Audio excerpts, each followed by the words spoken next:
Generasi milenial memiliki peranan besar dalam menentukan pemerintahan berikutnya melalui pemilu 2024. Data Komisi Pemilihan Umum, generasi milenial mendominasi pemilih dengan jumlah 68 juta orang atau 33,60% dari total daftar pemilih tetap. Sementara generasi Z sebanyak 46 juta orang atau 22,85%. Memang tak mudah menggait suara pemilih generasi milenial. Setiap pasangan capres dan cawapres harus memiliki strategi khusus, sebab generasi ini memiliki kriteria masing-masing dalam menentukan calon pemimpin. Menggunakan media sosial sebagai ajang interaksi, tetap saja generasi milenial tidak suka pemimpin yang selalu menjaga image dan pencitraan. Kampanye positif menjadi momok untuk mengambil hati kaum muda ini. Lalu bagaimana para calon pemimpin ini menyiasatinya? Tim TV One mengabarkan.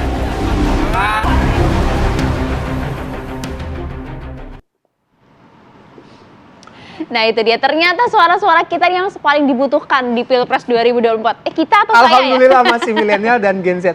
Milenial dan Gen Z ya gitu. Jadi para capres dan juga cawapres perlu ya mempertimbangkan preferensi-preferensi ya seperti kita-kita ini. Nah, apalagi jumlahnya kalau digabungkan milenial dan Gen Z itu lebih dari 50. Ya 52% paling tidak ya, itu dia. Nah bagaimana kemudian nanti gaya kampanye di Pilpres tahun ini nampaknya akan berbeda dengan Pilpres biasanya begitu ya. Karena 52% ini merupakan kaum milenial dan juga Gen Z. Langsung saja kita akan bahas hal ini bersama dengan sejumlah narasumber kami. Rame kali ini ya di studio kita ya. Sudah ada Mbak Sherly Anavita Rahmi, ini milenial influencer. Selamat pagi. Selamat pagi. Kita ingin dengar ya suara-suara dari Mbak Sherly nanti ya. Dan juga ada Mas Adi Praetno, analis politik dari UIN Syarif Hidayatullah. Assalamualaikum, selamat pagi. Mas Adi. Mas Adi. Ada Mas Arya Budi juga, Direktur Riset Poltrek Indonesia. Selamat pagi. Selamat pagi, Mbak Maria. Oke, kita ke Mbak Sherly dulu ya. Dia. Betul tidak sih bahwa kemudian tadi disampaikan anak milenial, generasi Z juga ini yang mereka butuhkan dan mereka lihat dari sosok pemimpin adalah bukan yang jaga image, bukan yang pencitraan, tapi apa yang dilihat? Wah, menarik. Saya langsung ke bahwa untuk menggait, untuk melihat bagaimana milenial ini akan melabuhkan suaranya, kayaknya lebih awal kita ngebahas dulu karakteristik milenial kali ya Mbak ya. Bahwa milenial itu adalah mereka yang kritis tapi cenderung skeptis dengan apa yang terjadi di sekitarnya. Nggak cepat percayaan.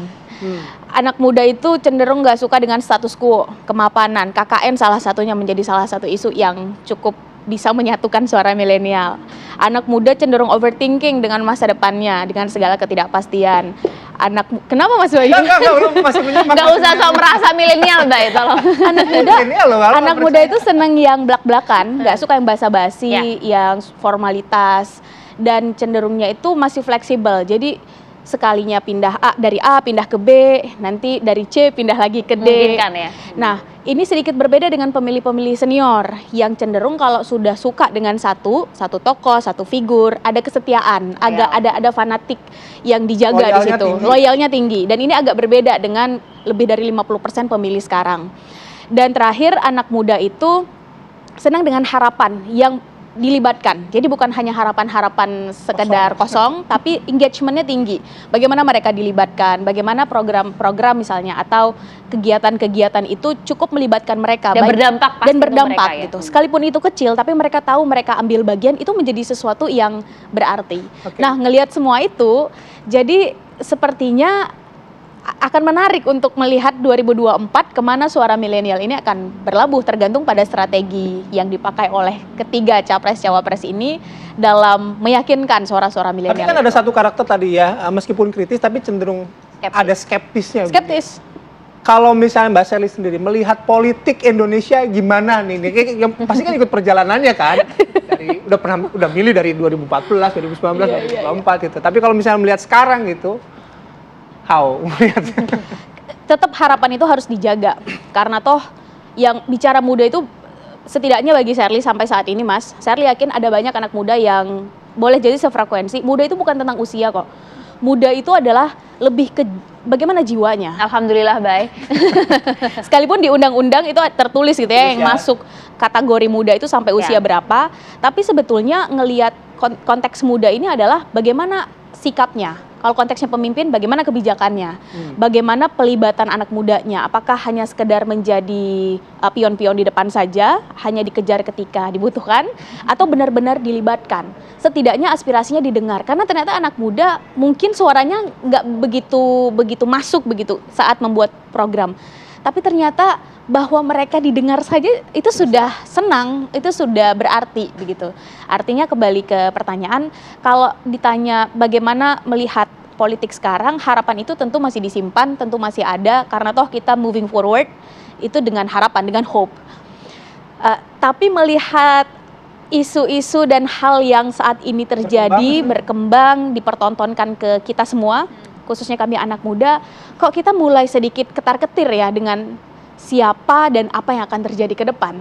Untuk itu mungkin di kesempatan baik ini saya ingin menyampaikan bahwa mari kita gunakan hak kita secara bertanggung jawab, teman-teman, dalam beberapa bulan ke depan. Mari cari tahu siapa, apa, bagaimana, kemana, karena suka nggak suka ini akan mempengaruhi bagaimana kita 5, 10, 20 tahun ke depan saat semua orang bilang 112 hari lagi begitu ya. Tapi begini Mas Arya, apakah Anda juga melihat bahwa ketiga pasangan calon ini juga berfokus terhadap 52% yang ada saat ini, milenial dan juga Gen Z, dalam arti dari segi strategi komunikasi mereka dalam hal berkampanye dan juga program-program yang akan dijalankan, mereka fokus tidak sih untuk menggait 52% suara ini?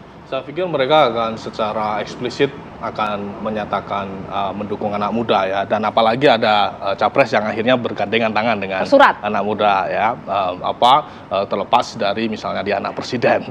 Nah, tapi satu sisi penting juga untuk membaca anak muda itu siapa.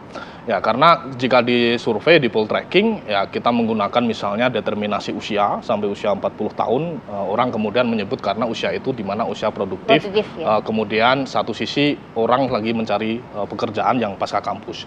Nah, sementara pemilih itu rentangnya dari 17 tahun, ya, dari orang setelah adolescent ya, setelah usia remaja, kemudian dia masuk kuliah 22 tahun dan seterusnya. Nah, jika kita breakdown usia menggunakan determinasi anak muda dengan usia, kalau di survei yang generasi Z maksud saya itu 17 sampai lulus kuliah ya sekitar 22 tahun itu sekitar 9% ya, agak kecil dari proporsi anak muda itu ya, pemilih muda. Kemudian kedua generasi milenial awal ya, itu usianya sekitar antara 22 sampai 23 sampai 30-an tahun, itu besarnya sekitar 18,5%. Nah, kemudian yang agak besar itu usia 30 sampai 40 tahun, 31 sampai 40 tahun itu ada 23,5%. Nah, jadi dari proporsi usia ini sebenarnya yang muda yang belum mempunyai pengalaman pemilu sekitar hampir 30-an%. Ya, karena 9 hampir 10-an plus hampir 20-an% ya, 18,5. Nah, itu pengalamannya dia bisa jadi belum pernah nyoblos. Kedua, dia baru sekali nyoblos. Jadi belum cukup mempunyai exposure terkait dengan isu-isu politik dan publik. Nah, itu yang kemudian bisa jadi menentukan perilaku memilih mereka. Nah, kenapa? Karena anak muda yang baru selesai setelah adolescent, setelah usia remaja secara teoretik ya, kita misalnya bicara soal sosialisasi politik di keluarga. Nah, perilaku atau preferensi pilihan anak muda juga tidak serta-merta dilihat secara independen, dia punya preferensi sendiri. Termasuk juga yang mereka yang skeptis terhadap politik ya, tadi ya? Biasanya mereka akan mencari moral kompas dari orang tua.